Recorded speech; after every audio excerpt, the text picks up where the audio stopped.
Welcome back once again. Today we are going to start a new poem of class 6th English from the English Weaves book, and the poem name is Fairy Land यानी परियों का देश, परीलोक, and it is composed by Rabindranath Tagore.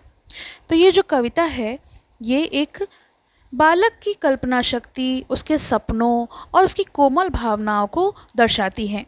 तो चलिए कविता पढ़ते हैं और उसका एक्सप्लेनेशन जानते हैं. If people came to know where my king's palace is, it would vanish into the air. तो वो बच्चा, उसका कोमल मन ये कह रहा है कि अगर लोगों को ये पता चल जाए कि मेरे राजा का महल कहाँ है तो वो हवा में गायब हो जाएगा यानी वैनिश हो जाएगा.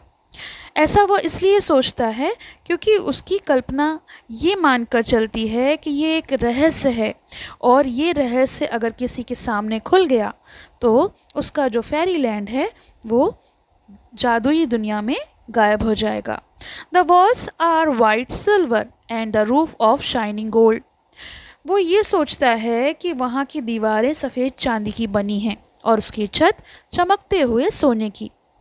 यहाँ वो कल्पना की भव्यता को दिखा रहा है. वो ये सोच रहा है कि उसका महल जो है वो शुद्ध और कीमती धातुओं से बना हुआ है. क्योंकि महल है तो जाहिर सी बात है कि वो महल काफ़ी भव्य और कीमती बना होगा यानी सोना चांदी जैसी चीज़ों से जड़ा हुआ और उसके सौंदर्य की तारीफ कर रहा है. The queen lives in a palace and with 7 courtyards and she wears a jewel that cost all the wealth of the 7 kingdoms. उस महल की जो रानी है वो रानी 7 आंगनों वाले महल में रहती है जहाँ पर 7 बड़े बड़े आंगन हैं. वहाँ पर वो रहती है और ऐसे रत्न को पहना है जिसकी कीमत लगभग 7 राज्यों 7 किंगडम की कीमतों के बराबर हैं. सारी संपत्तियों के बराबर हैं यानी जितने 7 राज्यों में सारी संपत्ति है उसे जोड़कर उसकी कीमत के अनुसार उसके ज्वेल हैं जो रानी ने पहने हुए हैं.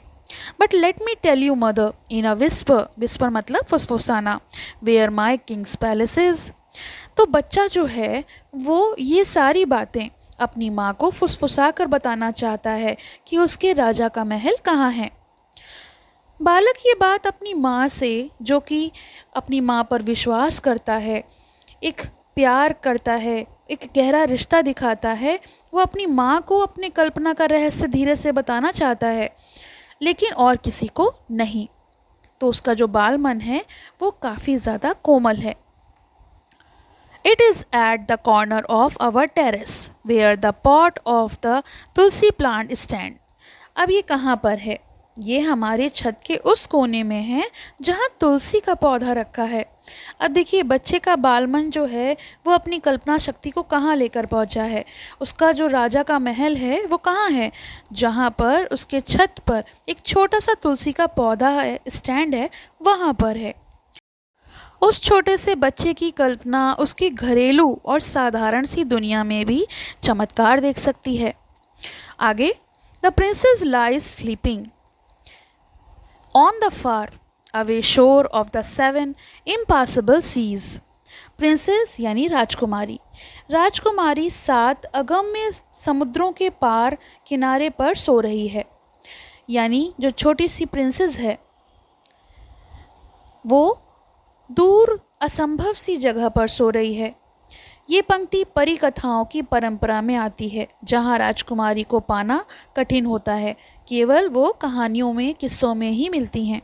इसीलिए बच्चा ऐसा सोचता है कि जो प्रिंसेस है वो बहुत दूर कहीं समुद्री किनारों पर सो रही हैं जहाँ पर जाना मुमकिन नहीं है. There is none in the world who can find her but myself. अब वो क्या कहता है?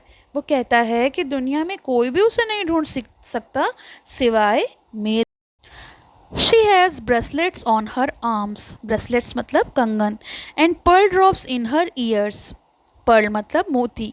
हर hair sweeps down upon the floor. Sweeps मतलब यहाँ पर बाल ज़मीन पर फैले हुए हैं. तो उसका मतलब ये हुआ कि राजकुमारी की बाहों में कंगन हैं, कानों में मोती की बूंदें हैं और उसके बाल ज़मीन तक फैले हुए हैं।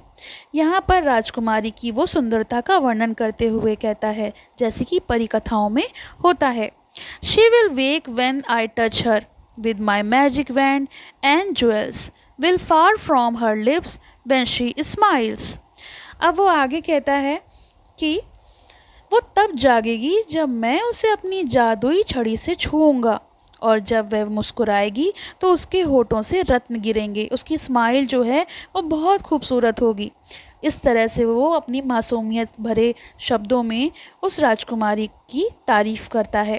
But let me whisper in your ear mother, she is there in the corner of our terrace where the pot of the tulsi plant stand. तो फिर ये लाइंस रिपीट की गई हैं। वो कहता है, माँ मैं तुम्हारे कान में फुसफुसा कर बताता हूँ कि वो वहाँ है, हमारे छत के कोने में, जहाँ पर तुलसी का पौधा रखा हुआ है। यानी फिर से बालक अपनी कल्पनाओं को घर के एक परिचित कोने में ले जाता है और दर्शाता है कि वो परी लोग जो है वो हमारे रोज़मर्रा के जीवन में ही है। When it is time for you to go to the river for your bath, step up to terrace on the roof। तो वो कहता है कि माँ जब आप घर से बाहर जाती हैं, यानी जब नहाने के लिए आप नदी पर जाती हैं, तब वो बालक अपनी कल्पना लोक में प्रवेश करता है। वह छत की उस सीढ़ी पर चढ़ जाने को कहता है, माँ से अनुरोध करता है कि वो उस जगह पर जाएं जहाँ पर उस बालक का परिलोक स्थित है, यानी उस तुलसी के पौधे के पास में। ये छत अब कल्पना और रहस्य का केंद्र बन जाती है। I sit in the corner where the shadow of the walls meet together. Only push मतलब बिल्ली, is allowed to come with me, for she knows where the barber in the story lives। तो वो कहता है कि मैं उस कोने में बैठता हूँ जहाँ दीवारों पर जो शेडोज़ हैं, छाया हैं, वो मिलती हैं। मैं वहाँ पर बैठता हूँ, केवल हमारी बिल्ली ही जो हमारे साथ आ सकती है, यानी और कोई वहाँ नहीं जा सकता, केवल उसकी जो बिल्ली है वो वहाँ जा सकती है, क्योंकि उसको पता है कि जो कहानी में नाई है, बार्बर है, वो कहाँ रहता है। इसलिए अब यहाँ पर एक और नया पात्र जुड़ रहा है, कहानी वाला नाई। केवल बिल्ली उसके रहस्य का पता जानती है, इसीलिए वो और किसी को उसमें शामिल नहीं कर रहा है। But let me whisper mother in your ears where the barber in the story lives. It is a corner of the terrace where the pot of the tulsi plant stand। बच्चा आगे कहता है, लेकिन माँ मैं तुम्हारे कान में फुसफुसा कर ये बताऊंगा कि कहानी वाला नाई कहाँ रहता है।